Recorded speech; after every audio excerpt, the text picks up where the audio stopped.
शिक्षा के क्षेत्र से जुड़े हुए हमारे सभी मित्रों का एक बार पुनः स्वागत है एक कंप्लीट क्लास परिवार में। आज की हमारी topic UP DElEd UP BTC second semester के राजन की सीरीज से संबंधित है और आज हम राजन की सीरीज से वस्तुनिष्ठ प्रश्न यानी बहुविकल्पीय प्रश्नों के बारे में पूरी डिटेल में चर्चा करेंगे, ना कि केवल टिक लगा के आगे बढ़ेंगे। तो चलिए बिना किसी देरी के आइए स्टार्ट करते हैं आज की अपनी टॉपिक और आज का अपना पहला क्वेश्चन। तो मित्र, क्वेश्चन स्टार्ट करने से पहले मैं आपसे थोड़ी सी एक रिक्वेस्ट करूंगा, एक छोटी सी, कि आप अपनी इस वीडियो को जो आप देख रहे हैं इसे अपने मित्रों के पास ज़रूर शेयर करें जो शिक्षा के क्षेत्र से जुड़े हुए हैं। तो चलिए बिना किसी देरी के आगे बढ़ते हैं और बात करते हैं पहले नंबर के क्वेश्चन की। पहले नंबर का क्वेश्चन आप लोगों के सामने दिख रहा होगा। पहले नंबर का क्वेश्चन दिया गया है, दो सिक्कों को एक साथ उछालने पर शीर्ष आने की प्रायिकता। तो मित्र, आपको पता होना चाहिए सिक्के कितने दिए गए हैं, दो, और एक सिक्के में पहलू कितने होते हैं। तो एक सिक्के में भैया दो पहलू होते हैं, एक होता है शीर्ष और दूसरा होता है पुच्छ। तो आपसे पूछ रहा है मित्र कि शीर्ष आने की प्रायिकता। तो एक सिक्के में दो पहलू में शीर्ष आने की जो प्रायिकता होगी वो एक होगी। तो शीर्ष आने की प्रायिकता एक और पहलू भैया दो, तो आप लिखेंगे 1/2 एक सिक्के की होगी। दो सिक्के की बात कर रही है तो आप दूसरे सिक्के में लिखेंगे फिर दोबारा शीर्ष आने की प्रायिकता पूछ रही है तो शीर्ष हो गया एक और पहलू हो गए दो, यानी शीर्ष और पुच्छ ये पहलू होते हैं दो, शीर्ष और पुच्छ। जब इनका दोनों का आप गुणा करेंगे 1/2 का और 1/2 का, तो आपको क्या भैया प्राप्त हो जाएगा, = 1/4। तो इसमें ऑप्शन नंबर ए सही हो जाएगा। और आगे जब हम बात करेंगे अपने अगले क्वेश्चन की, तो अगला क्वेश्चन हमारा 2 नंबर का क्वेश्चन है, तीन सिक्कों को एक साथ उछालने पर शीर्ष आने की संभावना। तो सेम भैया वही फिर प्रोबेबिलिटी लगेगी कि तीन सिक्के हैं तो पहले सिक्के में क्या होगा कि शीर्ष आने की जो प्रायिकता है वो 1/2 होगी और दूसरे सिक्के में भी 1/2 और तीसरे सिक्के में भी 1/2। तो तीनों को जब आपस में गुणा करेंगे तो आपको प्राप्त होगा 2 × 2 यानी 2 दूनी 4 और 4 का 2 में गुणा होगा तो 4 दूनी 8, यानी ये बराबर हो जाएगा 1/8 के। ठीक है मित्र, आइए आगे बात करते हैं क्वेश्चन नंबर 3 के बारे में। क्वेश्चन नंबर 3 हमारा कह रहा है, तीन सिक्कों को एक साथ उछालने पर पुच्छ आने की प्रायिकता। तो मित्र, तीन सिक्के अभी हमने क्वेश्चन नंबर 2 सेम वही करवाया है, तो इसमें भी क्या होगा, ऑप्शन नंबर ए वाला सही हो जाएगा, 1/8 ही होगा। क्यों होगा, क्योंकि तीन सिक्के भी हैं तो ये भी 1/2 × 1/2 ये 3 बार होगा और ये आपस में तीनों का गुणा होगा, 2 दूनी 4 और 4 दूनी 8, तो ये हो जाएगा 1/8। ठीक है, आइए आगे बात करते हैं क्वेश्चन नंबर 4 के बारे में। एक पासा फेंकने पर प्रतिदर्श अस्पष्ट समष्टि को यश से दर्शाते हैं। 1 मिनट, ये समष्टि जो दिखाया गया है इसको यश से डिनोट करते हैं और ये दो संख्याओं को एक संख्या में डिनोट करती है। ठीक है, तो कह रहा है एक पासा फेंकने पर प्रतिदर्श समष्टि में अभाज्य संख्याओं के अवयवों की संख्या। तो भैया अगर एक पासा आप फेंकेंगे तो उसमें क्या है, जो अभाज्य संख्याओं की जो संख्या होती है वो 2 होगी और समष्टि के रूप में अगर आप दर्शाएंगे तो वो 1 आएगा। ठीक है, आइए आगे बात करते हैं, एक पासे में कुल कितने परिमाण होते हैं। तो भैया एक पासे में परिमाण की अगर बात करें तो आपको पता ही है परिमाण जो होते हैं पासे में वो 6 होते हैं, यानी 6 फलक होते हैं। तो आप किसी पासे को लीजिए, देखिए आपको जो चौड़ा हुआ पृष्ठ मिलेगा वो 6 मिलेगा। एक पासे को ऊपर उछालने पर 5 से बड़ा आने की संभावना, 5 से बड़ा अंक आने की संभावना। तो भैया एक पासे में 5 से बड़ा अंक कितना आता है, 1 आता है और वह कौन सा अंक है, 6 है। 5 से बड़ा अंक कौन है, 6 है और वह कितनी संख्या है उसकी, 1 ही है। तो इसको हम लिखेंगे 1/6, यानी पूरे पासे की जो फलक होती है वो 6 होती है और 5 से बड़ा जो अंक है वो 1 है, तो उसको लिखा जाएगा 1/6। आइए हम आगे बात करते हैं क्वेश्चन नंबर 7 के बारे में। क्वेश्चन नंबर 7 हमारा कह रहा है, एक पासे में कुल कितने परिमाण होते हैं। तो भैया ये 6 हो गया। क्वेश्चन नंबर 7 की बात करते हैं। क्वेश्चन नंबर 7 हमारा कह रहा है, एक पासे को उछालने पर विषम अंक आने की संभावना। तो मित्र आपको पता होगा विषम अंक जो होते हैं पासे में वो कौन कौन से होते हैं, तो वो होते हैं 1, फिर होता है 3, इसके बाद फिर होता है 5। तो इनकी संख्या कितनी है भैया, इनकी संख्या है 3, तो आप लिखेंगे 3 और पासों के जो फलकों की संख्या होती है वो 6, तो बटे 6 लिख देंगे। तो आप इसको जब काटेंगे 3 × 3 और 3 दूनी 6 यानी 1/2 आपको उत्तर प्राप्त हो जाएगा और ऑप्शन इसमें सही हो जाएगा ए। फिर हम बात करते हैं एक क्वेश्चन नंबर 8 के बारे में, एक पासे को उछालने पर 3 से बड़ा अंक आने की संभावना। तो मित्र आपको पता होगा कि जब आप किसी पासे को उछालेंगे तो उसमें 3 से बड़ा अंक कौन कौन से होते हैं। तो आपको पता होगा कि पासे में जो संख्या होती है अंकों की वो 6 तक होती है। तो तो 3 से बड़ा जो अंक होगा वो पहले नंबर पे 4 होगा, फिर 5 होगा, फिर 6 होगा। तो इनकी संख्या कितनी हुई मित्र? 3 हो गई। और 3 में हम 6 से भाग देंगे क्योंकि टोटल जो संख्या है वो 6 है। तो ये भी कट जाएगा और मिलेगा 3 एकम 3 और 3 दूनी 6 यानी 1/2 उत्तर इसमें भी प्राप्त होगा आपको। और ऑप्शन नंबर ए हो जाएगा सही। आइए हम आगे बात करते हैं क्वेश्चन नंबर 9 के बारे में। क्वेश्चन नंबर 9 में कह रहा है साइन थीटा बराबर 1/√2।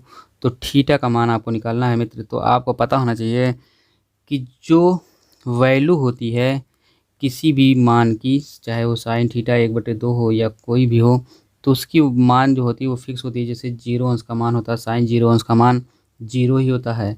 और साइन 30 अंश की अगर हम बात करें तो साइन 30 अंश की जो वैल्यू होती है वो होती है 1/2। और साइन 45 अंश का जो मान होता है वो होता है 1/√2। और साइन 90 अंश का जो मान होता है वो होता है √3।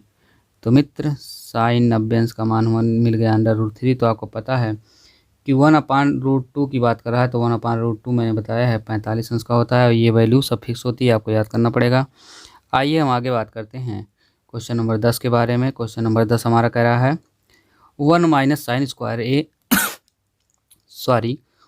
sin² A एक ब्रैकेट में और दूसरे ब्रैकेट में आपको दिया गया है 1 + tan²A। इसको मित्र आपको क्या करना है, इसका एक फार्मूला होता है, इसको इतना आपको पहले चेंज करना है। तो इस इतने को पूरे को आप लिख सकते हैं sin² A प्लस cos²A, ठीक है, =1। इसको इतना पूरा ये आप लिख सकते हैं, ठीक है। फिर इसमें क्या करना है, आपको कास को अपनी तरफ रखना है और इसको साइन को उधर लेके चले जाना है। तो उधर जब साइन चला जाएगा तो उधर जाने के बाद साइन क्या होगा, इधर प्लस में है तो उधर जाएगा माइनस में हो जाएगा। तो इधर cos² ऐसे ही रहेगा। तो इधर मित्र जब cos² ऐसे ही रहेगा तो यहाँ पे हो जाएगा cos²A, ये ऐसे रहेगा। उधर चला जाएगा साइन माइनस में हो जाएगा क्योंकि इधर में प्लस था। तो 1 - sin² हो जाएगा। यानी कहने का मतलब 1 - sin² बराबर है cos² के। यानी आप यहाँ से देखिए 1 - sin² हमने कहा किसके बराबर है, cos² के। तो 1 - sin² की जगह आप लिख सकते हैं cos², ठीक है। अब 1 + tan² का क्या फंडा होता है भैया, क्या तरीका होता है, क्या फार्मूला होता है। तो 1 + tan² का फार्मूला होता है मेरे मित्र। इसको आप लिख सकते हैं इतने को पूरे कि sec² A माइनस tan² = 1, ठीक है। ये इतना पूरा आप लिखेंगे sec² A माइनस tan² = 1। अब क्या है, आपको क्या करना है, आपको कुछ नहीं करना है। आपको मित्र sec² को केवल इधर रखना है और tan² को 1 के उधर ले जाना है, बराबर के उधर। तो आप sec² जब इधर ले लेंगे तो उधर जब tan² जाएगा तो इधर माइनस का चिन्ह आपको देखने लगा होगा, तो उधर जाएगा बराबर के उधर, तो लिख उठेगा प्लस में हो जाएगा। तो वहाँ पे पहले से 1 है तो 1 + tan² हो जाएगा। कहने का मतलब ये हुआ कि sec² जो होगा, sec² बराबर हो जाएगा 1 + tan² के। तो मित्र यहाँ से आपको मिल गया sec², ठीक है। और यहाँ आपको मिला था cos²। अब क्या करना है, आपको कुछ नहीं करना है। आपको cos² को जब आप तोड़ेंगे तो cos² को आप लिख सकते हैं 1/sec²। ये होता है भैया cos² को आप लिख सकते हैं, cos को आप सेक के फार्मूले में तोड़ेंगे तो 1/में हो जाएगा। यानी cos² को आप लिख सकते हैं sec² गुणे sec²। यहाँ पे पहले से था क्योंकि tan² को आपने लिखा था sec²। तो मित्र जब इन दोनों को आप काटेंगे तो आपको क्या मिल जाएगा, आपको मिल जाएगा 1। आइए आगे हम बात करते हैं।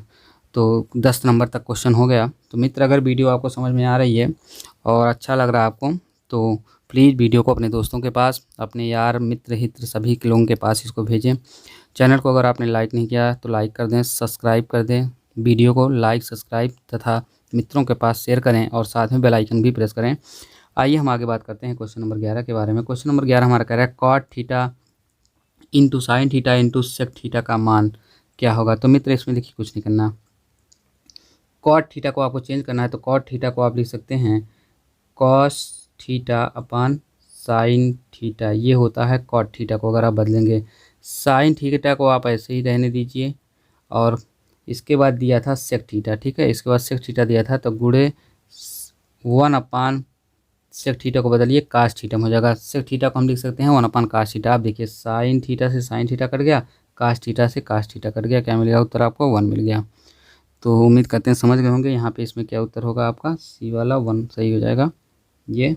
और आगे जब हम बात करेंगे क्वेश्चन नंबर 12 के बारे में, समांतर चतुर्भुज के सभी अंतःकोणों का जो योगफल होता है मित्र, आपको पता होगा कि चतुर्भुज अगर कोई भी है तो उसके अंतःकोणों की अगर हम बात करें तो वो सभी अंतःकोणों का जो योग होगा वो 360 अंश होगा। ये आपको हमेशा ध्यान देना, चतुर्भुज कोई भी हो उसके अंतःकोणों का योग जो होता है वो 360 अंश होता है, और त्रिभुज कोई भी हो उसके अंतःकोणों की अगर बात करें तो वह 180 अंश होता है। ये आपको हमेशा ध्यान देना है। सम चतुर्भुज के कोण होते हैं, तो मित्र सम, जैसा कि आपको नाम से ही पता चल रहा है सम, तो सम चतुर्भुज के जो कोण होंगे वो आपको पता होना चाहिए। सम्मुख कोण यानी सम चतुर्भुज अगर बन रहा है तो उसके सम्मुख कोण, ये कोण और ये कोण आपस में बराबर, ये कोण आपस में, सम्मुख कोण क्या होते हैं भैया, बराबर होते हैं। ठीक है, सम्मुख कोण मतलब आमने सामने का कोण जो होता है वह बराबर होता है सम चतुर्भुज की बात करें तो। आइए हम बात करते हैं वर्ग की भुजाएं होती हैं। तो मित्र वर्ग की जो भुजा होती है, आप सभी लोगों को पता होगा कि वर्ग जो बनता है वह आपस में सभी भुजाएं बराबर होती हैं। ये भुजा बराबर, ये भुजा बराबर, ये भुजा, सब भुजाएं आपस में बराबर होती हैं, और जब सारी चारों भुजाएं एक समान होंगी तभी वर्ग का निर्माण होगा। और वर्ग, त्रिभुज, चतुर्भुज और वृत्त के बारे में अगर आपको छोटी से लेकर बड़ी से बड़ी जानकारी चाहिए तो मेरी प्लेलिस्ट में जाइए। वहाँ पे आपको प्लेलिस्ट में एक लिस्ट मिलेगी जिसका नाम होगा मैथ के सभी एग्जामों के लिए मैथ का वीडियो। तो वहाँ आप देखेंगे तो आपको सारी जानकारियाँ 2 वीडियो में मिल जाएंगी, और भी पूरी डिस्क्रिप्टिव तरीके से। उसमें मैंने क्या है कि सब चीज़ों के बारे में एकदम अच्छे से एक्सप्लेन किया है। तो आइए मित्र बात करते हैं क्वेश्चन नंबर 15 के बारे में, जो 15 नंबर का क्वेश्चन है। 15 नंबर का क्वेश्चन हमारा कह रहा है आयत के विकर्ण परस्पर होते हैं। तो मित्र आयत के जो विकर्ण होते हैं वो है परस्पर, आयत के विकर्ण सब आपस में बराबर होते हैं। और अगर हम बात करें क्वेश्चन नंबर 16 की, क्वेश्चन नंबर 16 में हमारे क्या कह रहा है, क्वेश्चन नंबर 16 में कह रहा है किसी चतुर्भुज में सम्मुख भुजाओं का युग्म, किसी चतुर्भुज में सम्मुख भुजाओं का युग्म परस्पर समांतर है, चतुर्भुज होगा। तो मित्र 1 मिनट रुक जाइए भैया। किसी चतुर्भुज में सम्मुख भुजाओं का एक युग्म परस्पर समांतर है, चतुर्भुज होगा। तो चतुर्भुज होगा भैया समलंब चतुर्भुज। ठीक है। और अगर हम 17 नंबर की बात करें तो 17 नंबर का क्वेश्चन हमारा कह रहा है वर्ग की चारों भुजाएं होती हैं। तो मित्र आप सभी लोगों को पता होगा कि वर्ग जो होता है उसकी चारों भुजाएं समान होती हैं।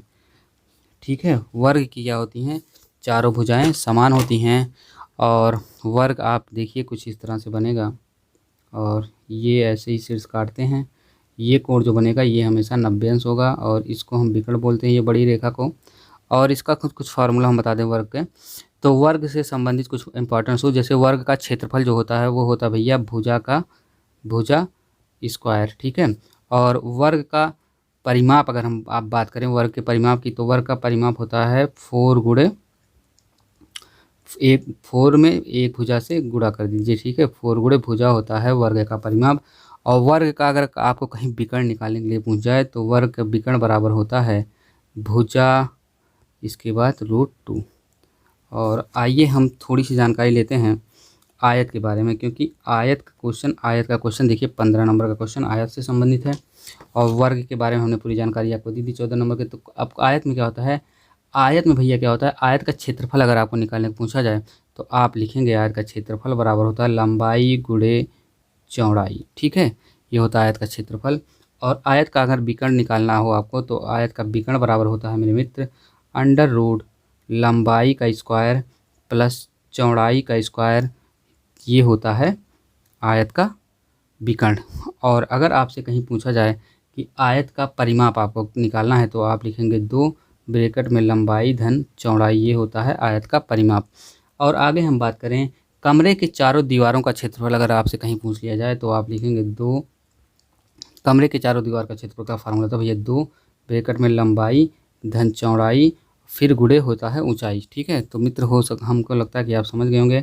और आगे हम बात करना चाहेंगे आपसे समलंब चतुर्भुज के बारे में। देखिए समांतर चतुर्भुज दिया है और समलंब चतुर्भुज, तो क्या है मित्र कि समांतर और समलंब दोनों चतुर्भुजों के बारे में हम पहले चतुर्भुज के बारे में जानते हैं। तो चतुर्भुज का जो अगर कहीं आपको आंतरिक कोण पूछ लिया जाए निकालना तो चतुर्भुज का आंतरिक कोण का फार्मूला मेरे मित्र होता है, ये कई बार क्वेश्चन में आया है, n-2 गुणे आप करेंगे 180। तो चतुर्भुज के आंतरिक कोण अभी देखिए ऊपर जो पूछा था ना वो निकल जाएगा, चतुर्भुज का आंतरिक कोण, ठीक है।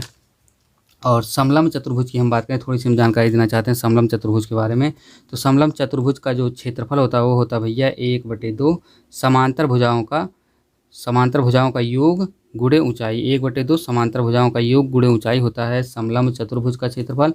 और समलंब चतुर्भुज का अगर परिमाप आपको निकालना जाए तो चारों भुजाओं को आप जोड़ देंगे, चारों भुजाओं को जोड़ने मतलब a + b + c + d, ये हो गया समांतर चतुर्भुज समलंब चतुर्भुज का परिमाप, ठीक है। और चक्रीय चतुर्भुज अगर आपसे कहीं पूछा जाए तो चक्रीय चतुर्भुज का क्षेत्रफल होता है मेरे मित्र √, स्टैंडर्ड फार्मूला लगता है, और स्टैंडर्ड फार्मूला आपको पता होगा S - A, S - B, S - C, ये अलग अलग ब्रैकेट में, ठीक है। और यस क्या होता है, यस होता है सभी भुजाएं बटे आधा, सभी भुजा मतलब a + b + c बटे 2 कर दीजिए, ठीक है, वो यस का मान आपको प्राप्त हो जाएगा। आइए मित्र बात करते हैं समांतर चतुर्भुज, ये जो दिया गया क्वेश्चन नंबर 18, इसके बारे में पूरी डिटेलिंग में चर्चा करते हैं। तो क्वेश्चन नंबर 18 में समांतर चतुर्भुज के बारे में पूछा। तो मित्र समांतर चतुर्भुज क्या होता है, आमने सामने की भुजाएं बराबर और समांतर होती हैं, विकर्ण एक दूसरे को समद्विभाजक करते हैं। समांतर चतुर्भुज के आमने सामने के कोण भी बराबर होते हैं, और अगर हम विकर्ण आमने सामने के कोण को समद्विभाजित करते हैं। प्रत्येक वर्ग समांतर चतुर्भुज होता है और प्रत्येक आयत समांतर चतुर्भुज होता है। मित्र ये आपको ध्यान देना है कि प्रत्येक वर्ग और आयत समांतर चतुर्भुज होते हैं। समांतर चतुर्भुज के जो विकर्ण होते हैं के कोण बराबर होते हैं, इनके समांतर चतुर्भुज के विकर्ण के जो कोण होते हैं ये बराबर होते हैं। देखिए ये समांतर चतुर्भुज आप मान लो ना, इसके जो ये विकर्ण के कोण है ये आपस में बराबर होते हैं, ठीक है। और समांतर चतुर्भुज का अगर क्षेत्रफल आपको निकालने को पूछा जाए तो आप लिखेंगे समांतर चतुर्भुज का क्षेत्रफल बराबर लंबाई गुणे चौड़ाई। और अगर हम बात करें समांतर चतुर्भुज का परिमाप, तो समांतर चतुर्भुज परिमाप निकालने के लिए आपको लिखना होगा 2 फिर ब्रैकेट में लंबाई धन चौड़ाई, ठीक है मित्र। और आगे जब हम बात करेंगे समांतर चतुर्भुज की थोड़ी सी हम जानकारी और लेते हैं, थोड़ी सी डिटेलिंग में। तो हम क्या बात करेंगे समांतर चतुर्भुज के बारे में डिटेल में अगर हम बात करें, तो समांतर चतुर्भुज का डिटेलिंग में अगर हम बात करते हैं तो क्या होता है, एक ऐसा चतुर्भुज जिसकी चारों भुजाएं समान हो समांतर चतुर्भुज कहलाता है। जैसे मान लो ये समांतर चतुर्भुज है और इसकी इसमें क्या होगा कि समांतर चतुर्भुज में आपस में ये चारों भुजा जो होती है उसकी ये इस तरह से चारों भुजाएं हो गई। अब ये क्या होता है, चारों भुजाएं आपस में हो जाएंगी बराबर, ठीक है। तो यही कहलाएगा समांतर चतुर्भुज। और समांतर चतुर्भुज में चारों भुजाएं बराबर होने के साथ साथ समांतर चतुर्भुज के जो विकर्ण होते हैं वो परस्पर लंबवत होते हैं। विकर्ण की बात अगर हम करें तो ये समांतर चतुर्भुज हो गया, ये हो गया उसका विकर्ण। तो ये परस्पर लंबवत मतलब ये भाग इस पे लंब होगा और ये वाला भाग इस पे लंब होगा। और फिर अगर हम आगे बात करें समांतर चतुर्भुज के बारे में ही तो इसका अगर विकर्ण इसका क्षेत्रफल निकालना हो तो इसका क्षेत्रफल विकर्ण के तौर पे हम निकालेंगे 1/2। इसके बाद हम निकालेंगे विकर्णों का गुणनफल लिखेंगे, ठीक है, इसमें योग नहीं होगा गुणनफल होगा। और समांतर चतुर्भुज की अगर हम परिमाप निकालने की बात करें तो उसमें हम लगाएंगे, हमारा फार्मूला होगा 4 गुणे भुजा, ये हो जाएगा समांतर चतुर्भुज का परिमाप। और आगे अगर हम बात करें तो वृत्त के बारे में थोड़ी सी जानकारी लेते हैं हम। और वृत्त में क्या होता है, वृत्त में जो है बेसिक जानकारी हम आपको पहले देंगे। तो ये मान लीजिए हो गया वृत्त, ठीक है, इसमें हो गया ये वृत्त का केंद्र हो गया। इसके बाद हम बात करें तो वृत्त के केंद्र बिंदु से और परिधि के 2 बिंदुओं पर जो टच करने वाली ये जो रेखा होती है ये होती है वृत्त की, आप सबसे बड़ी जीवा भी बोल सकते हैं और इसी को वृत्त का व्यास भी बोलते हैं। और साथ में अगर हम बात करें ये जो वृत्त की जो ये पूरी सर्किल बनती है ये इस तरह की, ये होती है वृत्त की पूरी परिधि। और एक ठो होता है वृत्त की छेदक रेखा। तो वृत्त की छेदक रेखा होती है भैया ये जो परिधि को काट दे, ठीक है, दोनों बिंदुओं को आर पार ये काटती हुई जो रेखाएं जाती हैं इसी को हम बोलते हैं छेदक रेखा। और जीवा की अगर हम बात करें वृत्त की, तो जो वृत्त के परिधि पर 2 बिंदुओं को टच करे लेकिन वो केंद्र बिंदु से ना होके जाए तो ये होती है वृत्त की जीवा। और वृत्त की सर्किल को जो कंप्लीट ना करे कहीं पे भी छोड़ दे इसी को हम बोलते हैं वृत्त का चाप।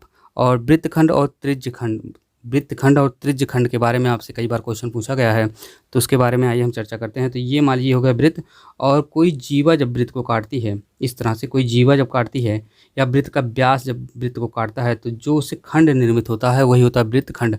और त्रिज्यखंड की अगर हम बात करें वृत्त के तो ये होती है वृत्त, और इसके त्रिज्या से, जैसे ये त्रिज्या हो गई ये त्रिज्या, इससे जो निर्मित खंड होता है वही कहलाता है त्रिज्यखंड। अब ये चाहे बड़ा वाला खंड हो चाहे छोटा वाला खंड, ठीक है। तो ये हमने एक साथ जानकारियाँ ले दी ताकि आप इसको मेमोराइज कर लीजिए, आप इसको याद कर लीजिए ताकि आगे जब कभी भी आप एग्जाम दे तो आपको समस्या ना हो। तो आइए चलिए आगे बात करते हैं क्वेश्चन नंबर 19 के बारे में। तो 19 कह रहा है समांतर चतुर्भुज के प्रकार। तो भैया समांतर चतुर्भुज के प्रकार सभी होते हैं, समलंब चतुर्भुज, समांतर चतुर्भुज और समचतुर्भुज, ये सभी होते हैं समांतर चतुर्भुज के प्रकार। क्वेश्चन नंबर हम 20 के बारे में बात करें तो क्वेश्चन नंबर 20 कह रहा है शंकु का कुल पृष्ठीय क्षेत्रफल बताइए यदि तिर्यक ऊंचाई L और त्रिज्या R हो। तो भैया इसमें क्या करना है, आपको कुछ नहीं करना है। तो इसका जो सिंपल फार्मूला होता है वो होता है पाई आर, ये जो आपको पहला नंबर दिया है पाई आर यल प्लस आर, ठीक है। अब इसमें जो भी आपको दिया ऊंचाई यल दिया है, ये मतलब ऊंचाई इसको यल से डिनोट करते हैं, त्रिज्या को आर से, ये तो आप सभी को पता है। तो यही फार्मूला क्यों लिखना था, इसको आप याद रखिएगा। यदि शंकु की ऊंचाई 9 सेंटीमीटर है, त्रिज्या 2 सेंटीमीटर हो तो आयतन आपको बताना है। तो भैया आयतन का फार्मूला होता है, क्या होता है, शंकु का 1/3 फिर पाई आर स्क्वायर एच। अब इसी में भैया सब रख लीजिए। इसमें क्या रखेंगे आप, 1/3 पाई का मान क्या रखना है आपको, पाई का मान आप ऐसे ही रहने दीजिए, क्योंकि पाई में देखिए उत्तर सब में आया है, तो पाई इसे रहने दीजिए। गुणे कितना दिया, त्रिज्या है पे दिया है 2, ठीक है, और 2 गुणे आई आर स्क्वायर है तो 2 गुणे 2 हो जाएगा, और ऊंचाई दिया है 9। तो आप इसको काटेंगे 3 एकम 3 और 3 त्रिक का 9, तो ये गुणा करेंगे तो कितना हो जाएगा, 3 दूनी 6 और 6 दूनी 12, और पाई ऐसे ही है तो आपको कितना प्राप्त होगा, 12 पाई। तो उम्मीद करते समझ गए होंगे। इसमें ऑप्शन कौन सा सही होगा, ऑप्शन नंबर सी सही हो जाएगा, 12 पाई आएगा। आइए आगे हम बात करते हैं क्वेश्चन नंबर 22 के बारे में।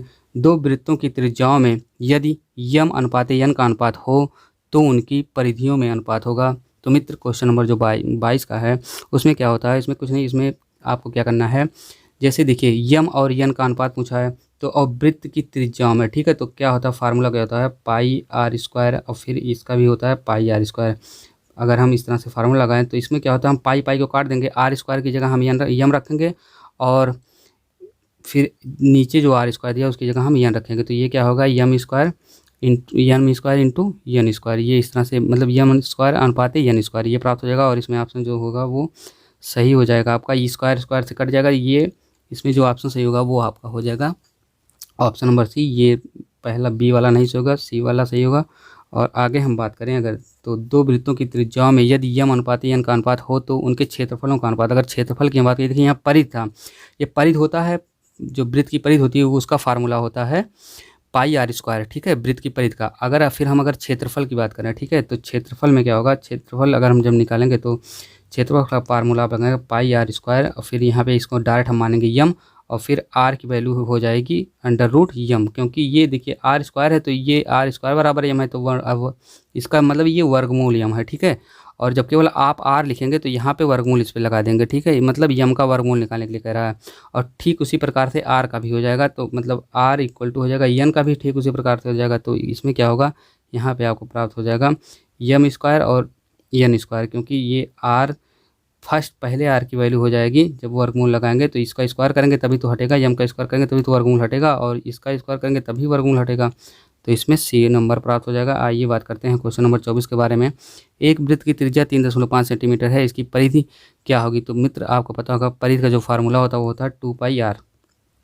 अब 2 पाई आर में आपको रखना है, 2 को आप ऐसे रखिए, पाई का मान आप रख दीजिए 22/7 गुणे 3.5 रख दीजिए। अब काटेंगे तो आपको क्या प्राप्त होगा, देखिए 2 से 3.5 में गुणा करेंगे तो आपको यहाँ पे 7 मिल जाएगा, और 7 से 7 काट देंगे तो आपको कितना मिल जाएगा, 22, ठीक है। यहाँ से हम समझते हैं, आप समझ गए यहाँ पे क्या प्राप्त होगा, 22 सेंटीमीटर।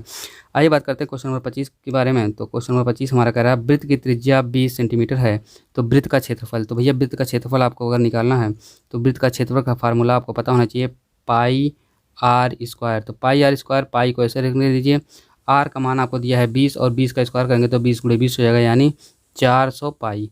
तो आगे बात करते हैं क्वेश्चन नंबर 26 के बारे में। क्वेश्चन नंबर 26 हमारा कह रहा है sine theta plus cos theta का मान क्या होगा। तो भैया एकदम सिंपल है, ये sine theta plus cos theta का मान 1 होता ही है, ठीक है, ये होता ही है। और आगे हम बात करते हैं, अभी देखिए ऊपर हम बताए थे sine square theta plus cos square theta equal to 1, इसके बाद साइन को इधर रखे थे, कास को उधर ले गए थे, अब कास को इधर रखे थे, साइन को उधर ले गए, आप जो भी करिए तो उधर जाएगा। तो हमने बताया था कि 1 माइनस साइन स्क्वायर थीटा होता है, जैसे इस तरह से देखिए sine square theta plus cos square theta equal to 1 जब आप लिखेंगे तो आप जब साइन को इधर रखेंगे, यानी आप रख दिए sine square theta equal to आप लिख सकते हैं 1, ये प्लस कास स्क्वायर थीटा है तो उधर चला गया 1 माइनस कास स्क्वायर थीटा, ये भी आप इतना लिख सकते हैं, sine square theta equal to 1 minus cos square theta भी होता है। और अगर कास के फॉर्म में आपको लिखना है तो आप लिखेंगे cos square theta equal to, ये देखिए प्लस में है तो 1 माइनस साइन स्क्वायर थीटा, ये भी होता है कास के फॉर्म में, ठीक है। मित्र, तो उम्मीद करते हैं समझ गए होंगे। आइए बात करते हैं क्वेश्चन नंबर 27 के बारे में। समीकरण 3x + y = 4, x + 2y = 3 का प्रतिस्थापित विधि से x एवं y का मान आपको बताना है। तो इसमें मित्र कुछ नहीं करना है। इसमें देखिए क्या करना है, यहाँ से देखिए y को आपको इधर ही रखना है और उधर लिख लेना है। यहाँ पे 4 है, यहाँ पे 3x प्लस में है तो उधर चला जाएगा, माइनस हो जाएगा 3x। ठीक है, इतना आपने कर लिया। इतना आपने जब कर लिया होगा तो आपको y का मान मिल गया होगा 4 - 3x। अब जहाँ पे दूसरे समीकरण में आपको दिया गया होगा, ये दूसरा समीकरण है x + 2y = 3। अब यहीं पे जो y दिया है वहीं y की जगह आप लिखेंगे 4 - 3x। तो चलिए आइए रखते हैं, ये वाला हमारा दूसरा समीकरण है, इसमें हम रखेंगे। तो किस तरह से रखेंगे, x प्लस यहाँ 2 पहले से है, ठीक है, यहाँ देखो 2 पहले से है तो 2, फिर गुणे, इसके बाद ब्रैकेट में हम क्या लिखेंगे, जो हमने y का मान प्राप्त किया था, यहाँ से y का मान हमने प्राप्त किया 4 - 3x, फिर यहाँ पे इक्वल टू हो जाएगा 3। अब जब आप इसको सॉल्व करेंगे तो आपको क्या मिलेगा, यहाँ से आप जब सॉल्व करेंगे तो 3x यहाँ पे है और 3x जो है, और फिर ये 2 यहाँ पे है, मतलब ये 2x इसमें जुड़ जाएगा ना, ये इस तरह से होगा। तो यहाँ पे हो जाएगा 5x इक्वल टू, यहाँ पे जब आप यहाँ देखेंगे तो एक बार अंदर गुणा होगा, देखिए ये अंदर गुणा होगा, ठीक है, यहाँ से नहीं जुड़ेगा। देखिए हम बता रहे हैं ये अंदर गुणा होगा तो 4 दूनी 8 हो जाएगा यहाँ पे, और यहाँ पे जब गुणा होगा 3 दूनी 6 हो जाएगा 6x, और यहाँ से जब ब्रेकर खुलेगा तो यहाँ से ये एक घट जाएगा तो यहाँ 5x होगा। 5x इक्वल टू आपका पास होगा 8, और उधर जो प्लस में 3 है उधर चलाएगा तो माइनस हो जाएगा, यानी 5x इक्वल टू 8 - 3। 8 - 3 में से कर घटाएंगे 8 में से 3 तो यहाँ 5 मिलेगा आपको। तो ये 5 इधर है, गुणा में उधर चला जाएगा, भाग में होगा, यानी 5/5 हो जाएगा। तो 5 से 5 कट जाएगा, x का मान प्राप्त हो जाएगा आपको 1। ठीक है, उम्मीद करते समझ गए होंगे। तो यक्स का मान आपको 1 मिल गया। तो यक्स का मान जब मित्र 1 मिल जाएगा तो यक्स की वैल्यू इसी में आप रख दीजिए। ठीक है, तो इसमें जब आप एक्स वैल्यू रखेंगे तो 1 + 2y = 3 हो जाएगा। तो यह क्या हो जाएगा, जब इसको आप उधर लेके जाएंगे तो y, इसको जब उधर जाएंगे 3 में से 2 घट जाएगा तो कितना मिल जाएगा, y की वैल्यू भी 1 मिल जाएगी। ठीक है, तो उम्मीद करते हैं समझ होंगे, और इसमें सही हो जाएगा option number B. Question number 28 के बारे में अगर बात करें, sin 60 अंश का मान। तो मित्र sin 60 अंश का जो मान होगा, आपको पता नहीं है sin 60 अंश का मान कितना होगा, √3/2, और इसमें ऑप्शन सही हो जाएगा ये वाला। और आइए हम बात करते हैं क्वेश्चन नंबर, sin 30 अंश का मान होता है 1/2। ठीक है, sin 90 अंश का मान 1। और आगे हम बात करते हैं क्वेश्चन नंबर 29 के बारे में। तो cot 30 अंश बटे cot 40 अंश, cot 45 अंश, सॉरी, cot 30 अंश बटे cot 45 अंश का मान। तो इसका मतलब होता है, इसका मान आपको डायरेक्ट मिल जाएगा कि cot 30 अंश का मान होता है 1, और cot अगर 45 अंश की हम बात करें तो वो होता है 3। एक वीडियो हम बनाएंगे, उसमें हम आपको मान निकालना बताएंगे, सब एक तरीके से पूरा कंप्लीट मान निकाला कैसे आता है। क्वेश्चन नंबर 30 के बारे में हम बात करें, अगर किसी वृत्त का क्षेत्रफल 8800 सेंटीमीटर है, वृत्त की त्रिज्या, तो मित्र इसमें कुछ नहीं करना है, आपको फार्मूला लगाना है। फार्मूला क्या लगाना है आपको, यही फार्मूला लगाना है, पाई जो होती है वृत्त की त्रिज्या निकालने के लिए क्षेत्रफल दिया गया है ना आपको, तो क्षेत्रफल कितना दिया, क्षेत्रफल का फार्मूला था πr², यही बराबर दिया गया है 8800। पाई का मान आप रख दीजिए 22/7 गुणे r का निकालना है आपको, r² रहने दीजिए, 8800 हो जाएगा। ठीक है, और अगर हम इसको उधर लेके जाएंगे तो ये हो जाएगा 7, यहाँ किस में है, भाग में, तो उधर हो जाएगा गुणा, यानी 8800 के साथ 7 गुणा हो जाएगा, और नीचे 22 से भाग हो जाएगा। तो आपको क्या प्राप्त हो जाएगा, r² इक्वल टू हो जाएगा 8800 बटे 22, और 7 उधर भाग में जाता तो यहाँ पे जाएगा 7 गुणा हो जाएगा। तो जब आप इसको काटे पीटेंगे तो आपको मिलेगा 20√2, और इसको आप लिख सकते हैं 2800। ठीक है, 2800 इसी को लिख सकते हैं 20√2। देखिए 20√7 क्योंकि 7 नहीं कटेगा और वर्गमूल 7 रह जाएगा। ठीक है, क्योंकि देखिए 8800 के साथ 7 गुणा हुआ था ना, वही 7 वर्गमूल में रह जाएगा। ठीक है, क्योंकि r² वहाँ दिया था ना, और वह स्क्वायर हटाने के जब हम r की वैल्यू को निकालेंगे तो जो संख्या नहीं, मतलब उसकी खंड नहीं होता तो उसको वर्गमूल हम चढ़ा देते हैं। तो आज का टॉपिक यहीं तक था, और बस इसके बाद अगली टॉपिक कल, और कल हम बात करेंगे इसके आगे के क्वेश्चन के बारे में।